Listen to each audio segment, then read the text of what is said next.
Hello guys, তোমরা সবাই কেমন আছো? আশা করি তোমরা সবাই ভালো আছো আর আমিও ভালো আছি। তো দেখো আজকে আমি কি করছি, আজকে আমার শ্বশুর এনে দিল চিকেন। বলল বৌমা একটু যাতে চিকেনে গন্ধ না লাগে সেইভাবে রান্না করো। তো তার জন্য দেখো আলুটা ভেজে নিলাম, সেই তেলেই চিকেনটাকে ভেজে নিচ্ছি যাতে চিকেনের আষ্টে গন্ধটা চলে যায়। আর এই দেখো চিকেনটা ভাজাও হয়ে গেছে, এবার চিকেনটাকে আমরা নামিয়ে নেব। এদিকে দেখো চিকেনটাও নামিয়ে নিলাম। এবার এদিকে চিকেনটা একটু কড়াই ধরে ধরে গেছিলো যেহেতু চিকেনটা ভেজে নিয়েছি। আর দেখো গোটা গরম মশলা, জিরে, তেজপাতা দিয়ে দিচ্ছি কড়াই। আর এটা একটু গরম হতেই আমরা দিয়ে দেবো এর মধ্যে, এটা হালকা করে গরম করে নেব, নিয়ে একটু এর মধ্যে দিয়ে দেবো পেঁয়াজ কুচি। তো যারা যারা আমার চ্যানেলে নতুন আছে তারা একটু আমার চ্যানেলকে সাবস্ক্রাইব করে দেবেন আর সবাই পাশে থাকবেন আর পাশে থাকা বেল আইকনটি বাজিয়ে দেবে যাতে সবার আগে আমার ভিডিও তোমরা দেখতে পাও। তো দেখো এদিকে আমি পেঁয়াজগুলো দিয়ে দিয়েছি। তোমাদের একটু প্রবলেম হতে পারে যেহেতু পাশে হরিরাম হচ্ছে, তো আমার ভয়েসটা তোমরা ঠিকঠাক করে শুনতেও না পেতে পারো, তো একটু অ্যাডজাস্ট করে নিও, ওকে। তো এই দেখো এদিকে আমি পেঁয়াজটাকে ভাজছি। কড়াটা যেহেতু একটু ধরে ধরে গেছিলো তাই একটু প্রবলেম হচ্ছে। আর এই দেখো আমার শ্বশুর চিকেনটা এনে বললো বৌমা এমন করে রান্না করো যেন গন্ধ না লাগে। কি বলবো বলো, বাবা আবার যে মুরগির মাংসও খায় না। এদিকে দেখো রসুন বাটা দিয়ে দিচ্ছি, এদিকে রসুন বাটা দিয়ে দিলাম আদা বাটা। আমার শ্বশুর আসলে মুরগির মাংস খায় না, তো আমি জোর করলাম, তো বললো ঠিক আছে আমি খাবো কিন্তু যাতে গন্ধ না লাগে। আর এই দেখো টমেটো বাটা দিয়ে দিচ্ছি, টমেটো বাটা না সরি টমেটো কাটা। আর আমি অতটা ভালো রান্না পারি না, যেটুকু দিদাদের কাছ থেকে শিখেছিলাম, যেটুকু বাড়িতে বাবা মা করতো দেখে, সরি বাবা মা বলছি আর কি, দিদার বাড়ি থাকতাম আমি, আমার দিদার কাছ থেকেই আমি টুকটাক রান্নাবান্না শিখেছিলাম, তো সেভাবেই করছি। আর এখন তো সোশ্যাল মিডিয়া একটু দেখে টেকে এদিক সেদিক করে করছি, সেটাই তোমাদের সাথে শেয়ার করছি।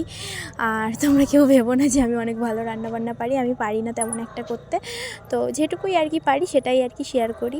তো ঘরে বসে বসে ভালো লাগে না, তো একটু ভিডিও করলে একটু ভালো লাগে তাই করছি। আর বেশি কিছু না। এদিকে দেখো সমস্ত মশলা দিয়ে হালকা করে জল দিয়ে চিকেনটাকে মানে মশলাটাকে একটু কষিয়ে নেবো যতক্ষণ না মশলা থেকে তেল ছাড়বে। হ্যাঁ, এই দেখো কড়াটা হালকা হালকা লেগে গেছিলো বলে আমি খুন্তি দিয়ে আর কি চারি সাইডটা করে নিচ্ছি যাতে মশলাটা যাতে ধরে না যায়। তো এইদিকে দেখো মশলাটা আমি এবার হালকা হালকা করে কষাবো যতক্ষণ না মশলা থেকে তেল ছাড়বে।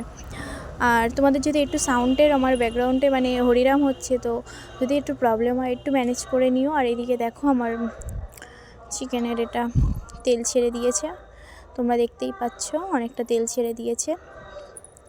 আর হ্যাঁ, একটা ভালো কথা যেটা হচ্ছে তোমাদের ভিডিওটা ভালোও না লাগতে পারে একটা কারণে, যেটা হচ্ছে আমি ভালো করে এডিটিং করতে পারি না। আর সবথেকে বড় কথা আমি নর্মালি ভিডিওটা করে ব্যাস কেটে একটু মানে করে দিই, আমি সেইভাবে আর কি ভিডিও এডিটিং পারি না। আর এই দেখো এদিকে মশলাটা হয়ে গেছে, তোমাদের সাথে গল্প করতে করতেই আমার রান্নাটা হয়ে যাচ্ছে। আর এই দেখো তোমাদের সাথে গল্প করতে করতে কখন মশলা কষানো হয়ে গেল। আর এদিকে দেখো চিকেনটাও আমি দিয়ে দিলাম, ভাজা চিকেনটা এখানে দিয়ে এবার আমি এটাকে কষাবো ভালো করে। আর ভালো করে এডিটিং করতে পারি না, তার জন্য ভিডিওটা অতটা তোমাদের ভালো লাগে না হয়তো। আর কি বলবো, তো ঠিক আছে আমার নতুন চ্যানেল, আর এইভাবেই তোমাদের যদি একটু ভালোবাসা দাও এইভাবেই আস্তে আস্তে এগিয়ে যাব। আর এই দেখো এদিকে আমার হয়ে গেছে চিকেনটা মানে দিয়ে দিয়েছিলাম, আর থালাটায় একটু থালাটায় চিকেনটা ছিল সেটা একটু হালকা ধুয়ে জল দিয়ে দিলাম। এবার এই চিকেনটা আমি কষাবো হালকা করে। তো এই দেখো চিকেনটা আমি কষাচ্ছি। আমার শ্বশুর আবার মানে একদমই চিকেন খায় না, তো আমাকে বললো, আমি জোর করলাম, তো বললো যদি মানে গন্ধ না লাগে একটু যদি মানে ভালো করে হয় অবশ্যই খাবো। এদিকে দেখো চিকেনটাও কষানো কমপ্লিট হয়ে গেছে। আর আমি এখানে করছি, আর এবার ঢাকা দিয়ে দেবো চিকেনটা 2 মিনিটের জন্য। 2 মিনিট এখন ঢাকা দিয়ে রেখে দেবো হালকা যাতে হয়ে যায়। আর একটা ভালো কথা বলার ছিল তোমাদেরকে, চিকেনটা যখন মানে আমি ভেজে নিয়েছিলাম, তখন আমি চিকেনটাকে একটু হালকা মানে একটু মানে লঙ্কার গুঁড়ো, একটু মানে গরম মশলা দিয়ে আমি ম্যারিনেট করে নিয়েছিলাম, একটু হালকা নুন দিয়েছিলাম আর হালকা হলুদ দিয়েছিলাম। ঠিক আছে, তোমরা ওটা করতে পারো। আর তোমরা চাইলে টক দইও দিতে পারো, এতে মানে স্বাদটা আরও মানে চিকেনটা অনেকটা সফট হয়।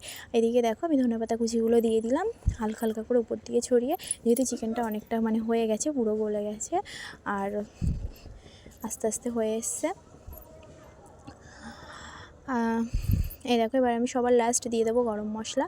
গরম মশলাটা আগে থাকতে একটু দিয়ে দিয়েছিলাম, তোমার দেখাতে ভুলে গেছিলাম। আর এদিকে দেবো পুরো চিকেনটা কমপ্লিট। তো টাটা বাই বাই। তোমাদের কেমন লাগলো অবশ্যই কমেন্টে জানাবে কিন্তু তোমরা। তো টাটা বাই।